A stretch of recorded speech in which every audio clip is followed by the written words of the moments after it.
Kita kan sering banget ya kagum sama apa yang bisa dilakuin AI. Tapi pernah kepikiran nggak sih apa yang sebenarnya terjadi di balik layar sebelum semua keajaiban itu muncul? Jawabannya jujur aja seringkali nggak sekeren itu, yaitu mengubah tumpukan data yang berantakan jadi sesuatu yang punya arti.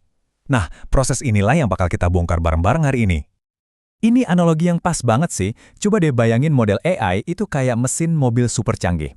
Tanpa bahan bakar yang berkualitas, ya mesin itu cuma jadi pajangan doang kan? Nah, di dunia AI, bahan bakarnya itu ya data. Tapi ini dia masalahnya. Data mentah yang kita ambil dari dunia nyata itu hampir selalu kotor. Penuh sama salah ketik, ada informasi yang hilang, atau angka-angka yang aneh bin ajaib. Coba bayangin, kita masukin bahan bakar kotor ini ke mesin AI kita. Wah, hasilnya bisa kacau balau, nggak akurat, atau ya salah total. Jadi kita mulai dari mana nih? Oke, sebelum kita bersih-bersih, kita harus kenalan dulu dong sama bahan bakarnya ini. Maksudnya apa sih? Yuk kita mulai dari yang paling dasar. Gini deh bedainnya. Di satu sisi, kita punya satu kepingin fakta. Di sisi lain, kita punya sebuah cerita utuh. AI itu nggak belajar dari satu ulasan produk aja, tapi dari pola yang kelihatan dari ribuan ulasan. Inilah kenapa dataset atau kumpulan data yang udah diorganisir jadi arena bermainnya para data scientist. Dan data ini nggak selalu datang dalam wujud yang rapi loh. Ada data terstruktur, ini ibaratnya laporan penjualan, kolom dan barisnya jelas, terus ada data tidak terstruktur, nah ini dunia liarnya. Isinya bisa kumpulan review pelanggan atau semua foto produk kita. Terakhir, di tengah-tengahnya ada data semi-terstruktur yang punya sedikit aturan kayak catatan internal pakai tag khusus. Masing-masing jenis ini butuh perlakuan yang beda-beda. Oke, sekarang kita udah punya nih setumpuk data. Mungkin insting pertama kita pengen langsung bersih-bersih kan? Eits, tahan dulu.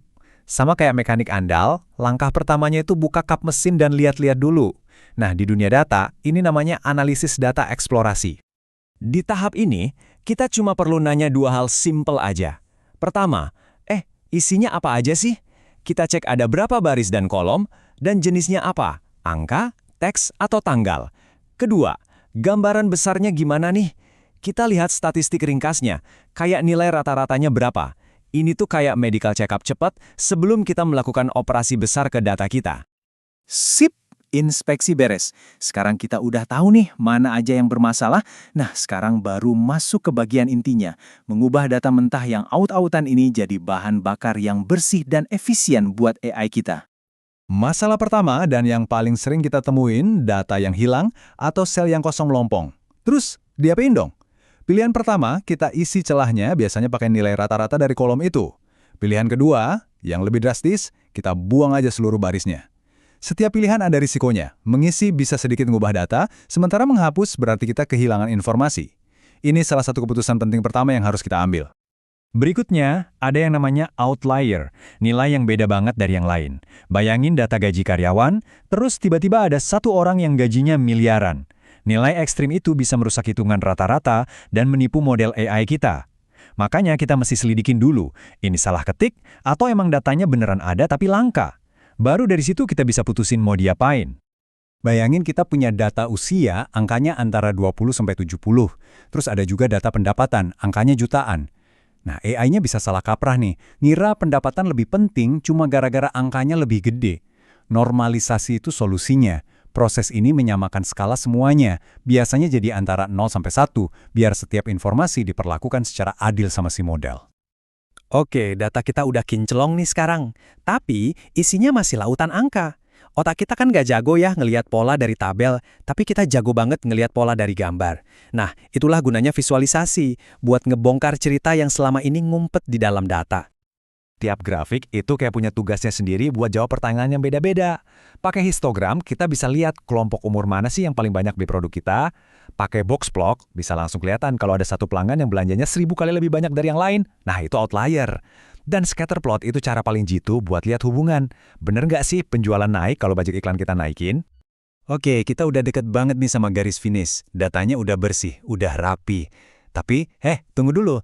Sebelum datanya kita kasih ke AI, ada satu langkah terakhir yang krusial banget. Dan mungkin kedengarannya aneh, kita justru harus nyembunyiin sebagian datanya dari si model itu sendiri. Gini deh, dayanginnya, kita nggak mungkin kan kasih kunci jawaban ke siswa pas mereka lagi belajar buat ujian?